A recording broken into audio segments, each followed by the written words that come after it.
This is not content that is meant to be masturbated to. Yeah. This is content that's meant to be passively consumed for longer periods of time.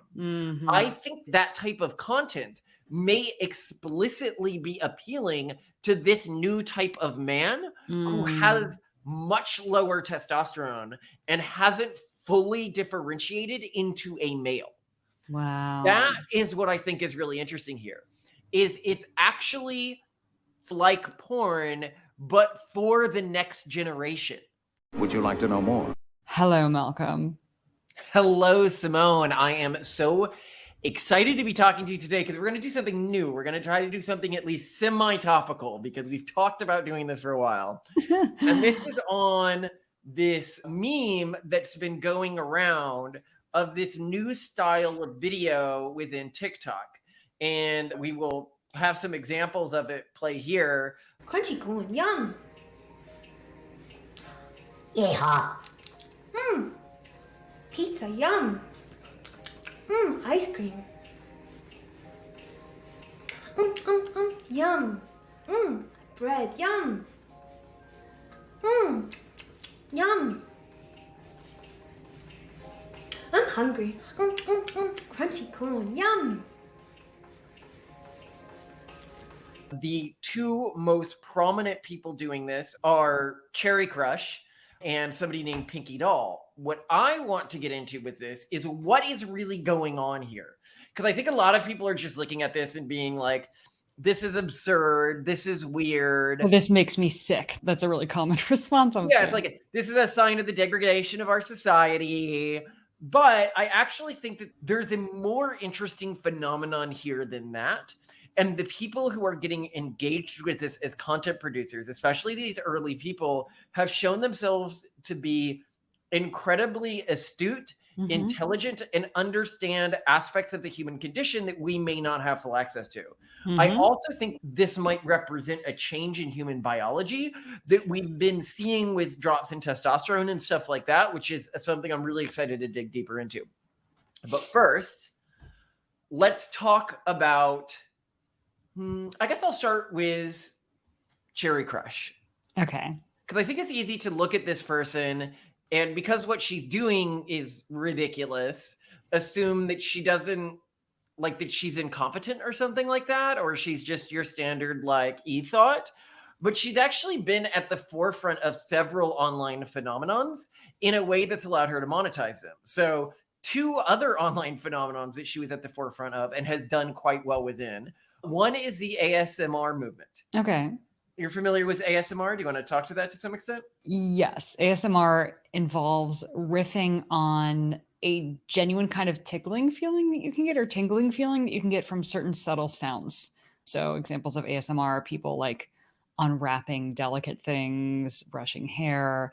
There's a lot of like overlap between ASMR and also like really childhood like comforting things. So some ASMR videos are like, I'm going to do your makeup, or I'm going to brush your hair, or I'm going to tuck you in at night. Like it's very infantilizing. And I think that there might be some element of it, but that is independent from the fact that for some people, these delicate ASMR sounds, whispered, tapping, etc., can elicit a kind of like tingling down your spine feeling. Okay, so this is really interesting because I think this is something we actually see cross species in species with really advanced auditory cortexes. So in birds and stuff like that, you will see them involuntarily begin to dance. And there's great videos of parrots and stuff involuntarily dancing when music. Oh, yeah. And whenever a sensory system is advanced enough, it appears to be able to fire in weird ways with certain types of complex stimuli. I suspect that this system is very similar to the way you get a positive feeling with, we have got these in our house, these head things that you put on your head to slowly go over. Yes, those things. Or really gently rubbing fingers across somebody's skin. What you're doing in both of these scenarios is you're very gently stimulating a large amount of a person's sensory system. And I think we call these sexual feelings because we don't have a way of engaging with them outside of sexuality. Was We're never going to stimulating get monetized. flying- We've never made it through an episode where I feel like there's not something that demonetizes us. No, it was super normal stimuli, right? Yeah. You wouldn't find it in a normal environment, but that represents more of a type of stimulation than that system's going to get naturally. Mhm. And because whenever somebody is just trying to feel an emotion at a maximum context, the way that we contextualize that is almost always sexual. We sometimes have trouble fully appreciating that these systems are not necessarily sexual. They're not Yeah, necessarily actually, tied to reproduction. I was just reading some studies this morning about oxytocin levels in different ape groups, and they definitely found that, yeah, sure, sexual interaction would increase oxytocin levels among ape populations, but so would grooming behavior. So if we're picking lice off of each other and brushing our fingers through each other's hair, very Yeah. similar to what you're talking about, that also is increasing oxytocin levels, this level of bonding, this level of like pleasure as well. So you're totally right. And it is so close to sexual, but it's not sexual. And I think that's with ASMR, people are talking a lot about, oh no, this is definitely a sex thing. This is definitely, and there are ways you can make it sexy for sure, but it's not by definition sexy. Exactly. So I think that take that aside. So one, she is on the forefront of new movements with how the internet has learned to engage different aspects of that an individual might be trying to masturbate, right? To feel And I- good. You don't have to use that word constantly. To feel good in well, a I don't non-productive think way. that's another word because feeling good doesn't properly capture what I'm saying. What I'm saying is somebody is trying to maximally engage an emotional stimuli system using supernormal stimuli. That's That is a mouthful. Okay. Okay. We'll find a better word. So next, another area where she gained a lot of prominence early on is she was one of the first people to really engage fully with in pornography anime-like characters. Oh, so she does like OnlyFans style stuff too. Yeah, I think even straight up more explicit stuff than that, Oh, but in really high quality prosthetics and wigs to wow. look like an elf or something like that from different anime shows. Good for her. No, but this was an No, that's area cool. That is an innovation. That is actually a pretty good innovation because you're like, she is bridging the divide between filmed porn and hentai. That is innovation. Props to her. No, that is innovation. So I think when I Wait, see do the somebody, dudes also look I don't know, I haven't looked. very I was reading about her, okay? I don't know. you weren't for research checking things out. But what I need to do better research, Simone. I I promise. guess I will. I'm the one who looks at the actual primary materials when it comes to So, sexuality research. This is somebody who has thoroughly researched and been at the forefront of different ways that the internet is exploiting different aspects of the human psychological condition Yeah. in terms of maximizing certain stimuli response systems. So it's not Yeah. somebody who is an idiot. Let's put it Yeah. that way, Yeah. Although right? she's certainly framing herself that way, but that is to exploit a market opportunity. She Well, is I mean, like she's an 30 expert years. trader on Wall Street, finding this amazing like arbitrage opportunity. And Yeah. everyone's, oh, you dumb. No, what? Ew. Sorry, guys. You're wrong here. And she is rolling in it. And you're just sitting at home being poor. Well, and then you've got this other character, Pinky Doll. This is Okay. another girl who will show a video of her.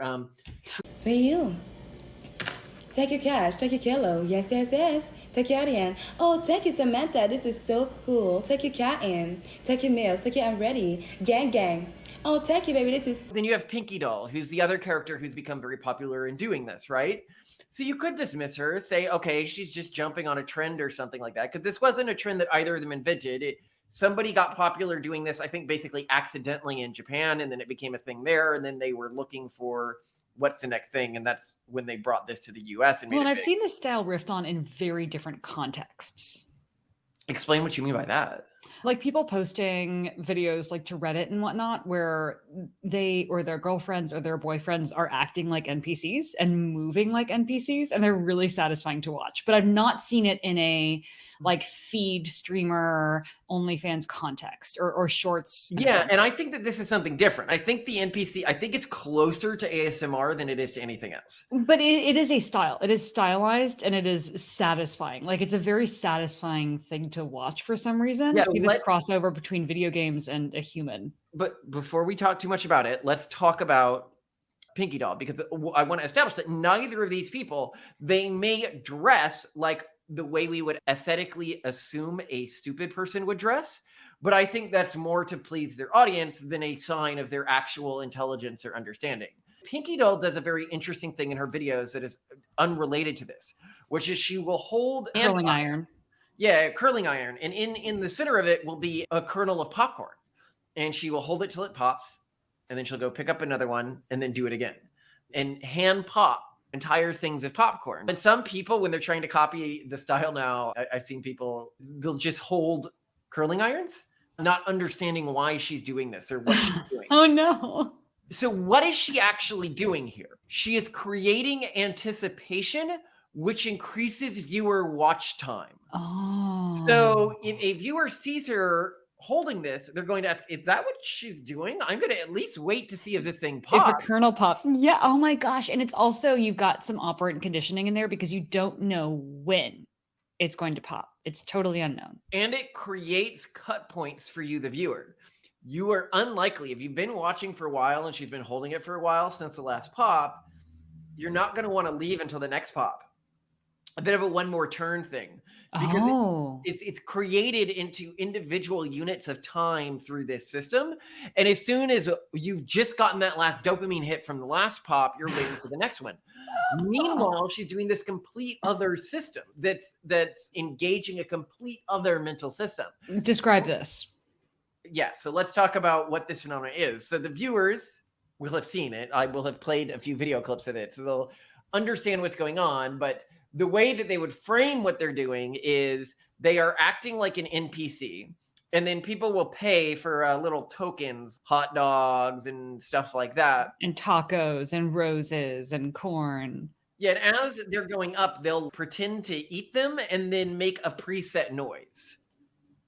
Yeah, and there seem to be other things that people can pay for that make them make other reaction noises that sound like NPC noises. They sound pre-recorded. So it's not like they're reacting as like a human would. It sounds like they're repeating sound bites, if that makes sense. Yes, yes. And Simone, this is actually really important for our viewers. We're going to need you to do it for the audience. Let's see. They bounce and then they're kind of like, what does she do? Yum, corn. Yum, rose. Yum. What else does she eat? Yum, corn. I can only think of corn. But yeah, she'll yeah, okay, crunchy corn. Yeah, she's I'm so sorry I did that to you. No, but the thing is, and when I look at it, like everyone else is, oh, this is sick. This is perverse, like disgusting, sexy stuff that people are doing. And I see it, and my first reaction is, this is what every mother who's desperate to get her children to eat food is doing all the time. I'm like, this is me and our kids all the time. I'm like, nom, nom, nom. Like, eat it. Yes. Oh, yummy. Vitamin. Like, that is my day. I think it's a very important point. So let's break out a few things that are happening here, okay? Mm-hmm. One is the infantilization of male sexuality, right? If we can even call it sexuality anymore. Yeah, I think more important to that, I think this is an explicitly sexual act, what is being done in these videos. I do not think this is more like generic ASMR. Women eating emojis. Yes. I do think it's an explicitly sexual act, but I think it's different than the way our generation thinks of sexuality. So one of the things that's really important to remember with males is we've looked at something at a 30% drop in testosterone in the past 20 years. We are seeing a change where men, you've seen this with the studies on... I think you're referring to studies on the effect of, at least as measured in first trimester, of endocrine disruptors on children, especially boys, and that it seems to be that there's a correlation between higher levels of endocrine disruptors in at least first trimester mother blood samples and shorter anogenital distance, and even later in life, less male sexually divergent behavior, which is to say the boys are acting less like boys. And they're also like, they've become less boys, but like, even when it comes to genital formation, their penises haven't made it all the way up in their migration. It's weird, but... Yeah, so while I think that this behavior, this type of content is meant to appeal to a sexual system. Uh-huh. In our generation, men engaged with sexual systems through full masturbation, right? Okay. Like This is traditional not old fashioned, not the new kind you're describing, but what this everyone is thinks. not content that is meant to be masturbated to. Yeah. This is content that's meant to be passively consumed for longer periods of time. Mhm. I think that type of content may explicitly be appealing to this new type of man who Mm. has much lower testosterone and hasn't fully differentiated into a male. Wow. That is what I think is really interesting here. Is it's actually like porn, but for the next generation. The frogs have been turned gay and now they like watching NPCs eat emojis. Well, Is that what you're I saying? think that this is the thing. We expected the frogs to turn gay, and the rate of people identifying as LGBT has exploded. Yeah. So yes, a portion are definitely turning gay. But more importantly, what you're saying is this isn't about changing sexual orientation. Of course, our argument is there is gay straight is also an incredibly stupid kind of distinction to make. But more broadly, sexuality is changing across the board. And with Yes. lower testosterone levels, you're going to get all sorts of weird attraction. And we've talked with prominent people in the MGTOW space, for example. We are going to have on soon, and we've already recorded the interview, Sandman MGTOW, who's had a lot of really thoughtful things to say about what has happened to generations of men. And he too is observing like pretty significant shifts in sexual behavior. I think we're seeing this, many people are seeing this, and it's showing up in weird ways. And I think, yeah, you're totally right. People are missing the beat when they see Cherry Crush and they see, oh my gosh, the Pinky Doll, and they just like, they can't understand it because there's literally a new evolution of mindset that they can't wrap their heads around. They're biologically not. Mm. It's I couldn't masturbate to like gay male porn, right? I'm just not going to understand the appeal of that content. But I Mm. can conceptually understand it's appealing to someone. Yeah. This seems to appeal to a semi-male, like a male who might not be fully gender differentiated. And this is something that we hear throughout the manosphere. Like you were referring to this interview with Sandman, and one of the things he was referring to is a very interesting thing in this sort of new men's movement are these men who are can't find partners, but they're not even looking for partners. Yeah. They are both incels, but also don't care that they're incels. They don't feel this strong desire Yeah. to go out and have this need fulfilled in the way that previous generations There's an did. difference there. And that's likely a biological change. Mhm. And so this content may be content that wouldn't have appealed to men before. So let's talk about what makes it different and what makes it so brilliant.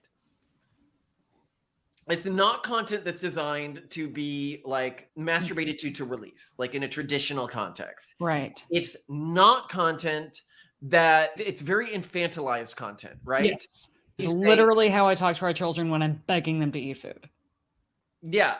And it is very methodical and turn off your brain content in that they're engaging multiple systems like the popping corn and the other thing where Yeah. it's literally like a direct brain hack and people are sitting there allowing their brain to be hacked with this system. Nobody's coming out of one of these sessions thinking like that was such a productive use Yeah, of like my I'm time. a different person now. Yeah. I mean, what are your thoughts? Do you think that this theory is Yeah, I do think that this is part of a new wave of human sexuality. I also think that maybe the infantilization is not they're not necessarily tied together. I think that infantilization is something that is separately being societally imposed upon youth and that there's something that we can do about that. I think it's going to take a lot of work, a lot of regulation and a lot of money to lower exposure to endocrine disruptors in a way that could bring human sexuality back to well, they something. don't care. Yeah. Talk about this recent study about trans people. Yeah, so a bunch of scientists essentially said in a paper that there's no need to have a pregnant person who is a trans man stop taking androgens. They said that it would be unethical to research whether or not it hurts a baby for somebody to transition while pregnant, because asking that question would be attempting to maximize the health outcome of the child. and attempting to maximize the health outcome of the child is intrinsically eugenic. It's not even transitioning. It is maintaining your transitioned position as well. Oh, Like, okay. you'd need to keep taking androgens to But the point being is they refuse to research this because attempting to help a child, they call it maximizing the health outcome of the infant, was eugenic in their mind. So what you're saying is overall society isn't that interested in not disrupting our endocrine systems. It's not just disinterested. If you said something like, we need to get these pollutants out of the environment, what they would say is, so what? So babies are healthier? Isn't that eugenics? Trying to make especially if like the primary issue that seems to come out from the research has to do with like reproductive fitness or gender problems, then I could see there being a lot less interest in, at least among, we'll say, predominantly progressive circles. Or like, I don't know, are you so angry about people coming out a little different gender-wise? What are you so afraid of, etc.? Yeah, so maybe that's a problem. But yeah, I think infantilization is different. And I really do wonder what's going on there. I also really want to show these videos. I want our kids to see Cherry Crush. I want our kids to watch Pinky Doll. And I want to see how they react. And if they're as into her as I expect them to be. Because I think they're going to be equally entranced. And to me, that would be a sign that this is a very like infant style, or not toddler style. Our boys are toddlers, but if they've seen similar content and been pretty into it. I think they may not be. Really? I think it might. I guess Blippi is a lot more intellectually engaging than. And that's what's interesting is these kids shows we're showing them are much more intellectually engaging than stuff that adults are engaging with. Yeah. But also just the willful turning off of your brain to engage with this content in any sort of a long form scenario. And that you're paying to do this. You're paying to feel like you have some interaction with this person. Like what? Oh yeah, you have to pay. So presumably one pays for the emojis that are being consumed. Yes. Yeah. I wonder how much they cost. Like $1? That means it's like a lot of money for. Yeah. I'm just thinking, geez. Yeah, I would love to see where this goes. I would also like, now that you've pointed out that especially Cherry Crush is the pioneer in online human comfort seeking and diversion, I would love to see what she does next. I would love to, if she ever wants to come on the podcast and talk with us about her brilliant methods, I would love to interview her. Or Pinky Doll. Oh, Pinky Doll too, especially, yeah, like with the curling iron, like how did she figure that out? What was the strategy behind it? What is she looking at doing next? She might not want to show her cards, but yeah, I'm so glad you found Pinky Doll. Age. And as I said, Cherry Crush is 32. Like, again, I think she's 32 years old. Yeah, there's this perception that these are like young e-thoughts instead of like business women where this has been their primary income stream for the past decade of their life. Amazing. That's it's a very different scenario, and you have to become good at these systems. Mm-hmm. And through that, you can understand aspects of how appetites are changing. Mm-hmm. And I think that there's always this natural reaction where if something's different from what you like, or is culturally approved within your group, you react, you say, that's disgusting, that's pathetic, that's the fall of society. But different, in this case, I do think that they're appealing to, I'd almost call it like a new gender, like the semi-male. No, because do you think I guess our audiences are primarily male? Yeah, hormonally, I am pretty sure that this is basically a new gender. I love that you just pronounced hormones the way that Bronze Age pervert spells it. WHOREMOANS. Yeah, no, hormones are changing. They are. No, I do think that hormonally we're dealing with a potentially a new gender, and this is one of the first ways we're seeing people engage with that gender. But I'm interested in what happens next, because I think that the next big movement in men's rights is a group of men that just doesn't feel biologically motivated to go after women. But that has existed. It's the vegetarian men in Japan. And yeah, so maybe this has been around longer in Japan. But then I don't know, actually. You look at Japan and you look at like This started in Japan, by the way. This was invented in Japan. Oh my God. Well, that explains. So there's this like Venn diagram of otaku and like idol lovers and everything, and then vegetarian men. And yeah, it makes perfect sense that this would come from Japan, because the whole like anime world is very similar to this. I wonder, actually, people talk a lot about how like a lot of there's this problematic interest that many otaku men have in very youthful, young, high-pitched voice like anime girls. Mm. Now, is they always say that's because they're pedo bears, but really, is Well, it that they're more infantilized? It's like this infantilized mindset and lifestyle. It's not Peter Bears, it's Peter Pans. You know what I mean? well, I'd actually say that the bigger trend now is not within these communities towards that stuff. I'd say it's actually towards mama-like figures. If Mm. you look at one of the recent, like, big, so I'd say what have been like the two big sexual figures in the online space that have arisen recently. The Who? two I would think of is Resident Evil giant mama lady, who was like this 8 foot tall giant, like sexy mama lady. Isn't Resident Evil the zombie thing? Yes. You are not that you're clearly engaged in female online spaces. I can promise you every single male viewer knows exactly what I'm talking about. Okay, commenters weigh in because I think Malcolm is too niche. They'll all be like, "Oh yeah, Resident Evil lady." We'll see, And then Malcolm. the other one I would think of would be Bowserette. Bowser, Bless her. which is, I think, very clearly a trans allegory or a trans like character, where it is Bowser presenting as a woman, often in finely realized relationships with Mario. Like a lot of the things, like the song around this, are based around this idea that men should just go out with other men who have transitioned and both of them would be happy because women have nothing on that. That's that women never really appreciate men, really, like in a deep way. And that's what this character to some extent represents. Other people would be like, oh no, it's just hot. And it's, how is it hot? Different than I don't being know. like, I'm leaning toward in this conversation like a Peter Pan camp, that because we can't, neither of us can model this mindset.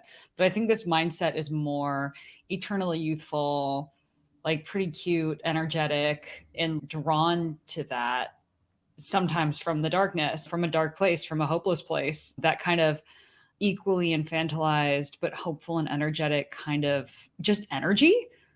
Mhm. I think is what we're seeing maximized as a super stimuli in these videos. So yeah, our followers can let us know. I think it's a interesting concept that we a might trend see to watch. new genders essentially emerging as the pollutants in our environment are changing this next generation of men and women.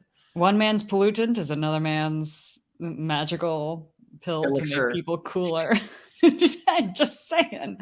I'm whatever. It's a wild ride and I'm here for it. And Well, Yeah. not really. I think it's causing a lot of suicidality, a lot of unhappiness, a lot of unfulfillment. I do not think that humans were optimized around this new type of gender expression. And I think that the people who are trapped within it's not a good thing. It would be better if we could get this stuff out of our environment. But I don't know. I that think would be being eugenic. a sexually frustrated young man would suck way harder. If I had to grow up in this modern world and I could choose to be like indifferent in a new Mm. gender dimension versus a very sexually frustrated young man with a very high sex drive, oh my God, I would choose the other way. Yeah, I suppose, especially if you're born into this progressive urban monoculture, Come on, and you're man. not No, gonna even be not. happy. Look at very patriarchal, traditional, like honor-based cultures where like women and men are highly segregated and the men are definitely like much more like high testosterone, etc. These men look miserable. There are rapes, like the free radicals in those societies I are don't think that's true at all, Simone. I think Mm. successful men in those cultures are not miserable. Oh, no. Of course, the successful men, the Oh, 1% yeah, are you're doing talking just about fine. unsuccessful men, but I think the majority of men in these cultures are successful. I think like 70%. I think that the old ways very much still do work in our modern society. In a monogamous society, I'm not thinking about monogamous societies. I'm thinking Well, I about mean, what you're saying, our society isn't monogamous? It's not, but within these cultural groups, it is. You go to Mormon communities, for example. I'm not referring to like Christian communities, like the ones I'm thinking That's of. what I'm talking about. What I'm Okay. saying is this: if you're born, yeah, it does make sense that you're not cursed with wanting something if you're born in an already fallen cultural group that's not really able to deliver you happiness. At least you have less desires. I can agree with that. However, I do think that whatever survives of humanity is likely cultural groups that are going to be interested in protecting themselves from these pollutants. Our audience can give us their thoughts in the comments. This is definitely one of those areas where we have not fully thought through this yet. Yeah. It's really cool. Tell us what you think. And Malcolm, I look forward to